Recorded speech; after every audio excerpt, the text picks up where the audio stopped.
नमस्कार विद्यार्थियों।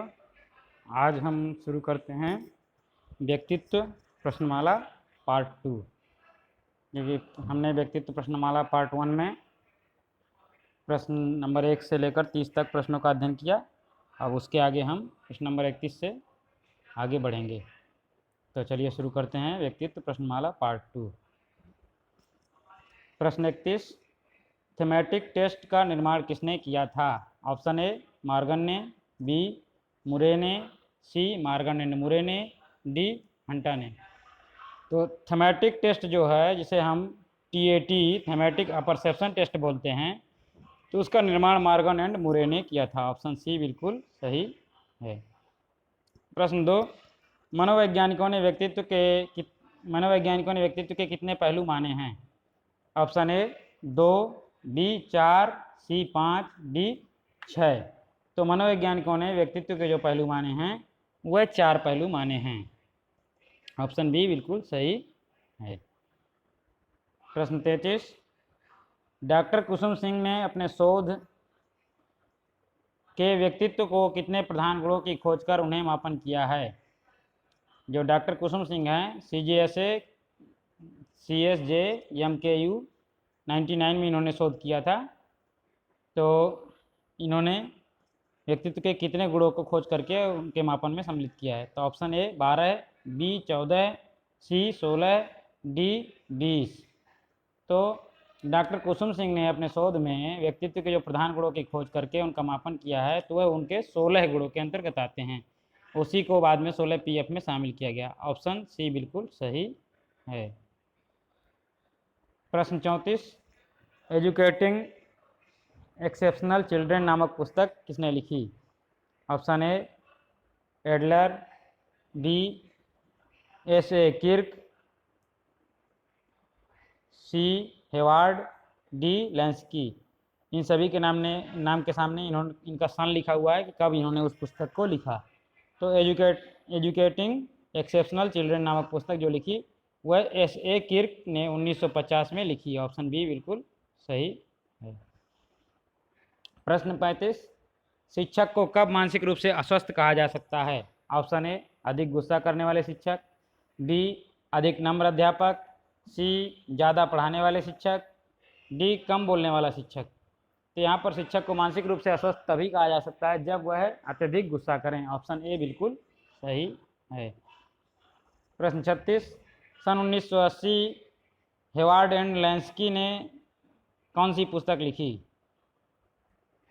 Option A अपवादात्मक बालक, बी विवादास्पद बालक, C exceptional children, D backward children. तो 1980 में हेवार्ड एंड लैंस्की ने जो पुस्तक लिखी उसका नाम था एक्सेप्शनल चिल्ड्रन। ऑप्शन सी बिल्कुल सही है। प्रश्न 37, व्यक्तित्व मापन की सहायता से व्यक्तित्व के गुणों की बात की जाती है, यह कथन है? ऑप्शन ए बोरिंग का, बी लैंगफोर्ड का, सी बिल्ड का, डी उक्त सभी का। यहाँ पर व्यक्तित्व मापन की सहायता से व्यक्तित्व के गुणों की बात की जाती है। यह कॉमन सेंटेंस है, कॉमन वर्ड है। तो यह कथन जो दिया है इन सभी ने दिया। ऑप्शन डी बिल्कुल सही है।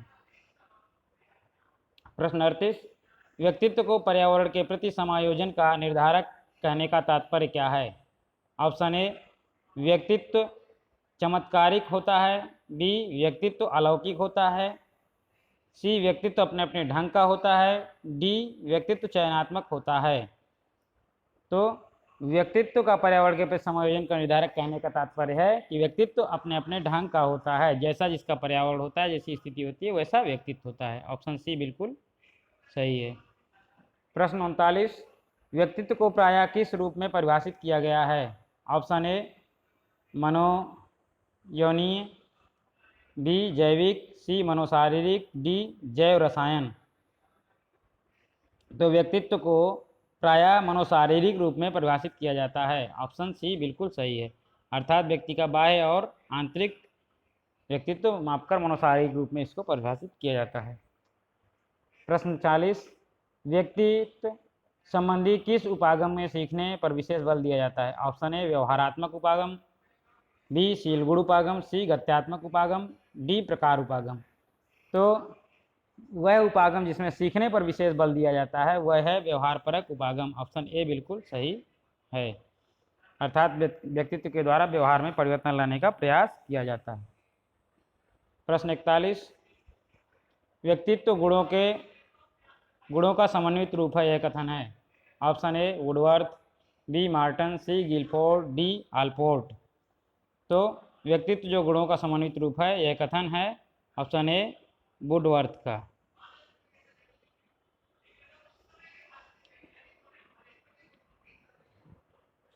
प्रश्न 42, व्यक्तित्व का मांग सिद्धांत दिया है। ऑप्शन ए हेनरी मुरे ने, बी मॉर्गन मुरे ने, सी फ्रायड ने, डी शेल्डन ने। तो व्यक्तित्व का मांग सिद्धांत जो दिया है वह दिया हेनरी मुरे ने। ऑप्शन ए सही है।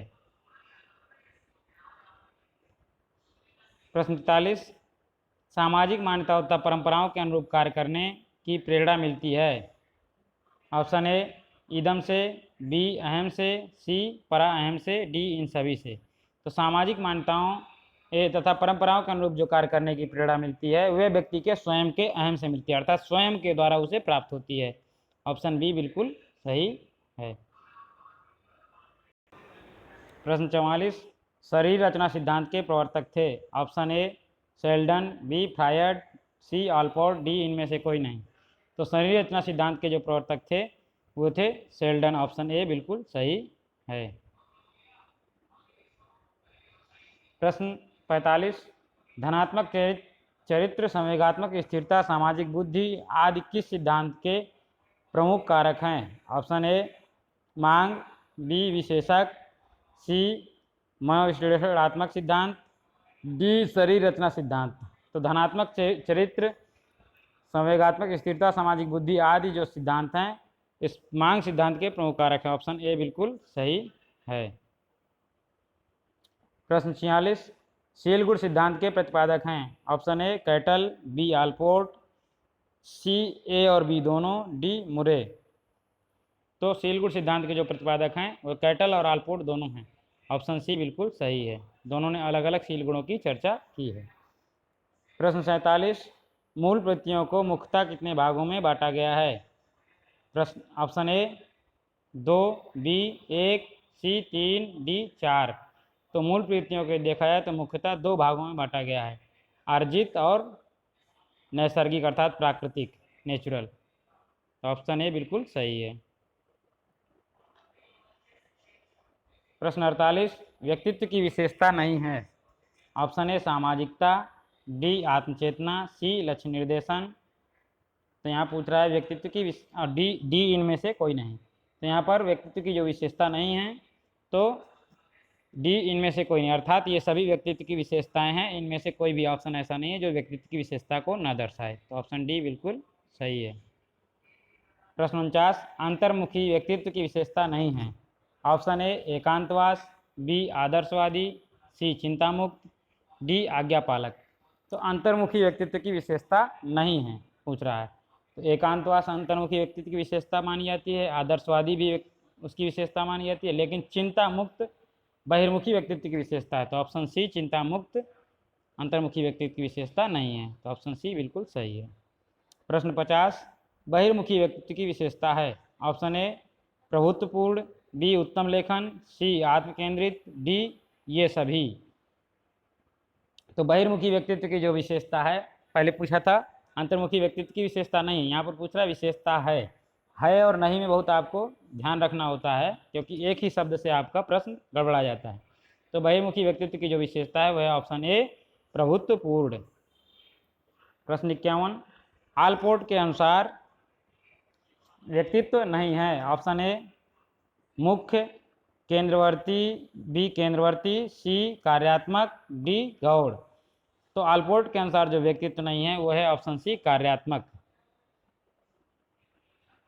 प्रश्न 52, व्यक्तित्व का कारक सिद्धांत किसने दिया है। Option A Allport, B Freud, C Guilford, D Watson. तो व्यक्तित्व का जो कारक सिद्धांत दिया है personality factor theory, option A Allport ने दिया है, बिल्कुल सही है। प्रश्न 53, आपके सामने रास्ता भूले हुए अंधे व्यक्ति को प्रस्तुत करने की बात की जाती है। तो वह व्यक्तित्व के किस परीक्षण के अंतर्गत आता है। अर्थात आपके सामने वह बात की जाती है कि एक व्यक्ति रास्ता भूल गया है, तो आप उस समय क्या करेंगे, यह प्रश्न किया जाता है। तो आपका किस प्रकार का व्यक्तित्व परीक्षण किया जा रहा है। तो ऑप्शन ए वास्तविक स्थिति परीक्षण, बी काल्पनिक स्थिति परीक्षण, सी समाजमिति विधि, डी मापदंड मूल्यांकन विधि। तो यदि यहाँ पर देखा जाए तो बात की गई है, बात चर्चा को कहा गया है, तो यहाँ पर काल्पनिक स्थिति परीक्षण विधि प्रयोग में आएगी। तो ऑप्शन बी बिल्कुल सही है। प्रश्न 54, रोरसा स्याही धब्बा परीक्षण में कितने कार्डों का प्रयोग किया जाता है। ऑप्शन ए 10, बी 5 लाल, सी 5 काले, डी ये सभी।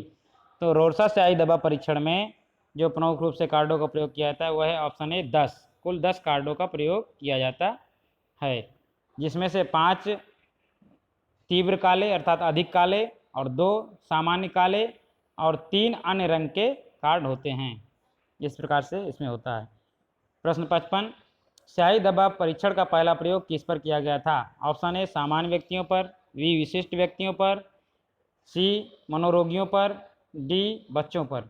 तो स्याही धब्बा परीक्षण का जो पहला प्रयोग किया गया था और इसके लिए तैयार किया गया था उसे, तो वह ऑप्शन सी मनोरोगियों पर किया गया था। ऑप्शन सी बिल्कुल सही है। प्रश्न 56, हरमन रोरसा के अनुसार व्यक्तित्व की विषय वस्तु नहीं है। ऑप्शन ए मानव आकृतियाँ, बी पशुओं का विवरण, सी प्राकृतिक वस्तुएं, डी निर्धारक गुण। तो हरमन रोरसा के अनुसार जो व्यक्तित्व की विषय वस्तु नहीं है वह है ऑप्शन डी निर्धारक गुण, क्योंकि मानव आकृतियाँ, पशुओं का विवरण, प्राकृतिक वस्तुएं वह सब उनके सिद्धांत के मापन में विषय वस्तु के अंतर्गत रखे जाते हैं। ऑप्शन डी बिल्कुल सही है। प्रश्न 57, प्रासंगिक अंतर्बोध परीक्षण में पुरुषों के लिए कुल कितने चित्र होते हैं। Option A 10, B 30, C 20, D 15। तो प्रासंगिक अंतर्बोध परीक्षण जिसे हम TAT बोलते हैं, थेमेटिक अपरसेप्शन टेस्ट, तो उसमें पुरुषों के लिए जो कुल चित्र होते हैं वह होते हैं 10, और इसमें संपूर्ण चित्र 30 होते हैं और एक कार्ड होता है जिसे खाली कार्ड दिया जाता है उसमें। तो जिसमें से 10 चित्र पुरुषों के लिए होते हैं, 10 महिलाओं के लिए होते हैं और 10 चित्र दोनों के लिए, पुरुष तथा महिला दोनों में से किसी को भी दिया जा सकता है। इस प्रकार से 30 चित्र और एक कार्ड होता है। प्रश्न 58, व्यक्ति अपने पिछले अनुभवों, वर्तमान आवश्यकताओं, उद्देश्य, भावनाओं, कठिनाइयों की व्याख्या चित्रों के माध्यम से करता है। यह किस सिद्धांत से संबंधित है। Option A TAT, B CAT, C IBT, D WAT। तो यहाँ पर TAT से मतलब है थेमेटिक अपरसेप्शन टेस्ट अर्थात प्रासंगिक अंतर्बोध परीक्षण, CAT से मतलब है चाइल्ड अपरसेप्शन टेस्ट अर्थात बालक संप्रत्यय परीक्षण, और IBT से मतलब है इंक बॉल टेस्ट, इसे कहते हैं स्याही धब्बा परीक्षण, और WAT से मतलब है वर्ड अपरसेप्शन टेस्ट, शब्द साहचर्य परीक्षण। तो इसका उत्तर जो सही सबसे सही होगा वो है TAT, थेमेटिक अपरसेप्शन टेस्ट बिल्कुल सही है। प्रश्न 59, व्यक्तित्व से संबंधित बाल संप्रत्यय परीक्षण CAT कितने वर्ष के बालकों के लिए है। ऑप्शन ए 3 से 10 वर्ष, बी 4 से 12 वर्ष, सी 6 से 15 वर्ष, डी 3 से 19 वर्ष। तो व्यक्तित्व से संबंधित बाल संप्रत्यय परीक्षण जो है वह प्रमुख रूप से 3 से 10 वर्ष के बालकों के लिए है। ऑप्शन ए बिल्कुल सही है, यह 3 से 10 वर्ष के बालकों पर ही प्रयोग किया जाता है। प्रश्न 60, शब्द साहचर्य परीक्षण का बिंदु नहीं है। ऑप्शन ए तत्काल अनुक्रिया, बी शब्दों को बोलना, सी प्रतिरक्षा, डी प्रतिक्रियाओं की तुलना करना। तो शब्द साहचर्य परीक्षण का जो बिंदु नहीं है वह है ऑप्शन सी प्रतिरक्षा। ऑप्शन सी बिल्कुल सही है, बाकी सब शब्द साहचर्य परीक्षण के बिंदु हैं। इसी के साथ धन्यवाद।